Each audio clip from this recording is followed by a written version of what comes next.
Pia unapokuja kwenye vipaji kama hivi ni ajira. Pia unaondokana na mambo ya makundi mabaya, ulevi. Unajikuta unaenda hapo unaangalia, unajifunza vitu vingi. Tumekutana na mama tukasema bwana, mwisho wetu hawezi kuwa mzuri kama tutakutana na mama, na akatushauri, akawashauri vijana, watu wazima. Unajua watu wote wanatokana na akina mama, si ndio? Mama nyinyi ndio walezi, ndio wazazi, ndio mliotuzaa. Kwa hiyo unawashauri nini watu wenye kipaji cha kuchekesha na wako nyumbani hawajui pa sehemu pa kwenda kutumia kipaji chao? Mimi nawashauri wajitokeze, waje waonyeshe vipaji vyao. Pia unapokuja kwenye vipaji kama hivi ni ajira. Pia unaondokana na mambo ya makundi mabaya, ulevi. Unajikuta unaenda hapo unaangalia, unajifunza vitu vingi.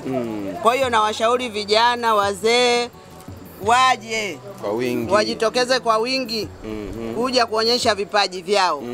Asanteni. Asante sana. Mama akatushauri kwamba kama una kipaji wewe njoo bwana. Njoo, huyu mama ni mlezi, anaelewa maisha ya nyumbani. Kwa hiyo usisite, kama nilivyokuambia hapo awali, kachukue fomu yako, njoo ushiriki pamoja nasi. Inawezekana bahati ikawa yako bwana. Asante sana mama, Mungu wa mbinguni akubariki. Amina. Haya. Karibuni. Asante sana.